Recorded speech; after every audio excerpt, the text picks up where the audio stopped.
See, this is why the world needs you. It doesn't need necessarily what you want to give, but it needs something in you that you have. God has given you this power. God's not managing your life and affairs. The God of a billion races and more in this galaxy and thousands of other galaxies? No. All of us have been sent into the world at this time to be in the world under the very circumstances that we're experiencing now. That doesn't mean these are pleasant circumstances or easy circumstances. But that is the greater context for us being here. Of course, day to day, hour to hour, minute to minute, we are navigating the world and dealing with all the complexities of living in a changing world and all the difficulties of living in a physical reality. For beyond that, we're really spiritual beings. And for a spiritual being to come into a physical reality is pretty challenging. So different, so completely different from the reality to which we've come from and to which we will eventually return. That's why it takes so long for us to grow up, to be able to develop the mental skills and the physical skills of navigating a changing and uncertain world. Such a great contrast, as I said, to where we have come from. So the biggest aspect of this threshold of change is our emergence into this greater community of life. As a physical life. We don't need to talk about other dimensions here. What I'm talking about is bigger than anybody can possibly grasp. And nobody in the world, perhaps nobody in the universe, can grasp all of it, for it is so great and so huge. Our task is to understand where we are in this process of evolution from a higher and larger standpoint. If you're in the middle of it day to day, well, you see the weather and you see the news and you see yourself and you go through the motions of life. But to see the bigger context is something that begins to give you a larger framework for understanding yourself and why you are the way you are. Perhaps you're extraordinary in some ways. Perhaps you're different than other people. Perhaps you have thoughts and feelings that nobody around you has, that sets you apart, sometimes painfully. Perhaps you have a desire to understand life in the universe. Many people do, you know. And it's been with you since childhood. Perhaps you drew pictures of the stars, or pictures of planets, or pictures of spacecraft when you were a little child. However that's manifested for you, if it has, then that has something to do with your future and destiny. These are very early signs, and children don't understand what it means, and we have these signs too, and we often don't understand what they mean. But as we learn and grow up and become human beings, which is a very challenging task, we also get signs of a deeper nature or thread within us. So when I talk about life in the universe, the greater community, I'm not talking about our explorations into space. I'm talking about contact with those who are coming here and have come here already. Certainly recent footage from the Navy pilots has shown us these craft, finally for the first time, since this has been going on for about 80 years, behind the scenes, very well covered up, very secretive. But millions of people around the world have seen craft like this. Some have even had direct encounters. So what I'm talking about is not something that's really that new to us. It's just something we don't talk about, or something that people are afraid to share, or something that's happening behind the scenes but reveals itself in small ways, sometimes big ways, countless times. This is part of the dimension of our life that is out of the norm, but is so important that it holds some keys to understanding where we're going. What is our destiny as a human race? This greater community of life is not something we're going to go take over. It's not something it's not like the frontier that's waiting for us to explore and claim it for ourselves. It's something we're going to have to contend with, full of powerful technological forces and races very different from our own. So this is the evolutionary direction of our world. Eventually, all worlds where intelligent life has evolved will eventually emerge into this greater community of life through their own technological development or through intervention or visitation from races from beyond. It's unavoidable. And we're experiencing it now, increasingly, every day increasingly. So this is the evolutionary direction of our world, but it also has something to do with why you're here, perhaps. And I'm going to invite you to look into this for yourself, to see what your experience has been and how this might affect you. Do this objectively with yourself. Don't just dismiss it or say it's not real, can't be. What do you mean it can't be? It's happening. And because it represents our destiny and it's happening now, it has everything to do with where the world is going now. What is being created, what is being destroyed. Why are wars fought? What's happening to the world physically? The decline of the natural world, the loss of world resources, the heating of our planet. The condition of the world has actually brought visitation and intervention here. Why? Because worlds like ours are so rare in the universe. Beautiful terrestrial planets with a grand diversity of life. A universe of barren worlds, my goodness. So certainly, when this begins to happen, and this happens perhaps often, when technological races begin to outstrip their world's resources, intervention happens. It's a sign. It's a sign to others in the universe to take note, for they may have an interest in this world as well. Not for us necessarily, but something that is so valuable as a resource that they would certainly intervene for their own interests.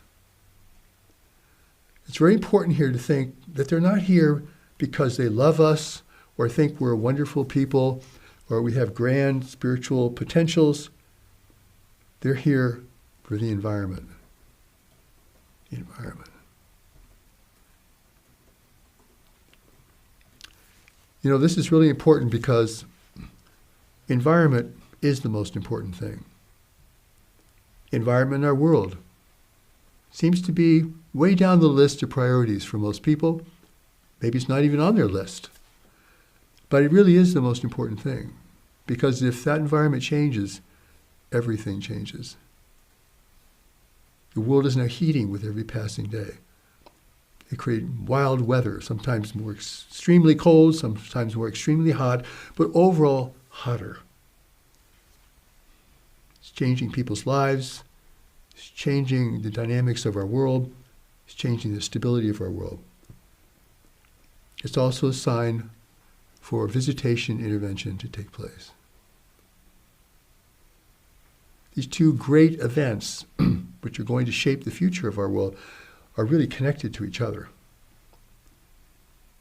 If environment is the most important thing, and we're sitting on an environment of grand and great value, and we're destroying it, wouldn't that create visitation and intervention?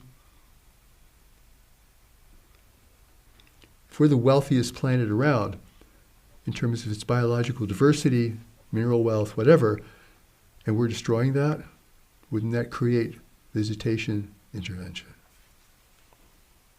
So now our environment is changing on a degree never seen in the time of human history. Every degree that the planet warms will change the outcome for humanity, everywhere. Our ability to grow food, access to water, everything. So there's nothing really bigger than this in terms of our future and our security and our well-being and our stability, because if countries start fighting each other over fundamental resources, well, we're going to have a world at war, like in a big way. Not one grand war, but many wars. Wars over resources, water. What's more precious than water? See, this is why the world needs you. It doesn't need necessarily what you want to give, but it needs something in you that you have that probably has never been fully discovered. Maybe you have some clues, but you're not sure. Of course, nobody's sure at the beginning. Nobody has the big answer at the beginning, not in the things we're talking about. But there are signs of life within you, signs of greater potential. And they're coming from the world, you see. The world is telling you things. You need to survive in this new world reality. If you're living a little monocular life, assuming that everything is going to be there for you and be the same for you, your employment, the stability of your community, the climate, the seasons, everything is going to be as you are used to them being, then you're not going to adapt to this changing world environment. And the failure to adapt is very dangerous and costly. You're not keeping pace with where the world is going, because most people aren't even paying attention. They don't want to know. I don't want to know about that. Well, you need to know about that. You're here to know about that in a bigger sense. This deeper intelligence I'm talking about really represents the internal part of you, whereas your worldly self is something that's been created since you've been here. A few decades old, maybe several decades. That's it. And part of you is eternal and still connected to your source. Wow. So that eternal part of you is the guiding light here. Because this is your divine connection, and this is what is connected to the movement of the world. Otherwise, people just want to tune this out. I don't want to look at this. It's too big for me. I just want to do what I have to do. But that's not adaptation. So your personal mind is meant to take care of all the details, but you have a bigger mind to know where to go, who to be with, what not to be with, what to choose, what not to choose. Fundamental, because you have a destiny here. And the destiny isn't what you have right now. A destiny is someplace you're going to. And you don't just know the destiny, because you're not there yet. I mean, you could make a theory about it or create a picture of it, but it's never going to be like that in reality. A destiny is a journey. It's a journey you've got to take in life, and it's coming from inside of you. God has given you this power. God's not managing your life and affairs. God's not even guiding you. The God of a billion races and more in this galaxy and thousands of other galaxies? No. God's intelligent. Put the guiding intelligence within you.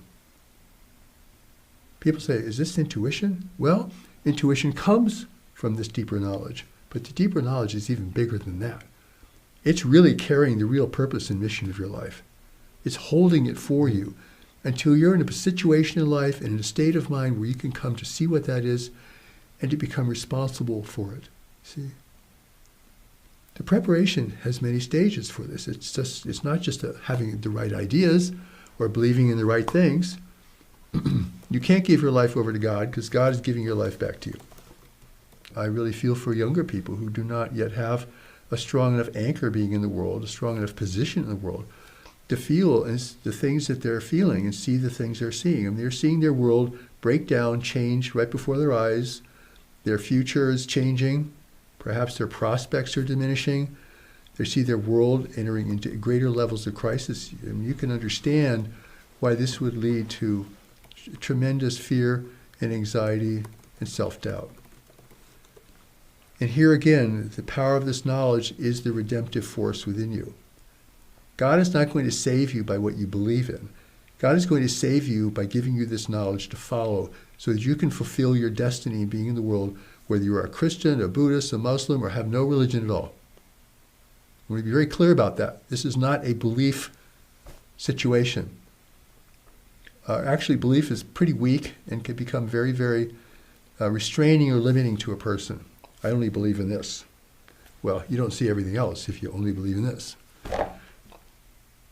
The beauty is God saves you from the inside out, not by what you believe in. No. And God saves you because what you have been given can guide your life, determining the really important things of your life. It's not going to tell you where to go this Friday. It's not going to tell you, what to choose, where you're shopping. It's going to set a direction, and it's going to support you in that direction. And you adjust your life accordingly. Otherwise, you're going to see what's coming over the horizon, and you're going to be so frightened, so anxious. You just want to go away. You go into denial. I'm not going to look at this. But you need to look at it. It's your life. It's changing. Nature can be unmerciful to the unprepared. And so when you're in a changing environment, adaptation and preparation then become important. because otherwise you're just going to hope things get better and things are going to go where they're going to go. And you never saw that, or you don't know what that means, and you're overtaken by it in the end. So instead of retreating and withdrawing, or thinking, I just got to protect what I have, I can't deal with this, you need to begin to look into things as objectively as you can. I know it's upsetting. I get upset. The war in Ukraine is upsetting me. Things upset me. Of course they do. You'd be numb if they didn't upset you. So allow that to happen. Some things are hard to look at, and you don't have answers, but you do have a direction. There's a gift you have for the world. It's very specific. It involves certain people. Probably you have never met them yet. Maybe you have, some of them. But you have to take a journey to get there. It's maybe not have anything to do with what you're doing now. It probably doesn't represent the thing you always thought you would be doing. But it's there. And it's there because it's needed in the world, and you're one of the people who can respond to that specific need. You're not going to solve the whole thing. Of course not. Nobody's going to solve the whole thing. No president, no leader. No. It's going to take a lot of people, increasingly, responding to changing circumstances and being constructive in their response. And this is what's being called for now. You know, I'm giving this teaching because the world is changing. And if people don't respond to that, this gets pretty hazardous and dangerous for everybody. So everybody has a stake in this. But the difference is when you connect with this deeper intelligence, it is really about service in the world. It's not about you gathering wealth and hiding out somewhere. It's not about you becoming totally powerful that nobody can hurt you. It's about your service, why you have been sent. You've been sent to the world. You didn't just show up one day like, what am I doing here? You were sent. But this is at a deeper level within you.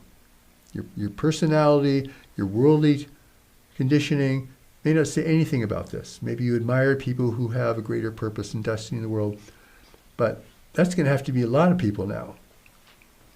Otherwise, the harvest is plentiful and the laborers are few in terms of the world needs many people and few show up. So what you're being given here is a means of surviving in a radically changing world and being of great service in that world, which is your heart's desire. You can't just be a locust upon the land and just devour everything in sight. I mean, you're going to run out of everything in the land, which is happening slowly but surely. The big changes are happening slowly but surely, so they don't arouse a lot of response. But they are the most important changes. The world is getting noisier and will get noisier. So you're going to have to withdraw into yourself and begin to preserve and build your inner life, because your inner life is something the world cannot really reach. It can reach you psychologically, it can reach you physically, it can reach you emotionally, but your inner life is something deeper and more sacred within you. And if you have too much of the world impressing itself upon you, you just will not be able to build this center within yourself, being grounded in this deeper part of you. And perhaps you've experienced intuition, and most people have to some degree. Well, that's coming out of this deeper part of you. But the deeper part of you is much bigger than that. But taking the steps to knowledge, which is something that I'm very much involved in, and that I want people to be involved in, is a process of regaining your fundamental core connection with the deeper intelligence within you, which holds the real purpose and direction of your life. You could pray to God for purpose and direction. Show me my purpose and direction, but it's already been put within you, waiting to be discovered. But it's not an idea. It's not like, oh, I had an inspiration or I had an idea. It's something you have to move towards. It is a different experience. It is unique. It is not conditioned by your fears and your preferences and your obsessions. You kind of have to make a way for it, right? Clear the jungle out so you can see a pathway. And that pathway will open before you as you begin to take this journey.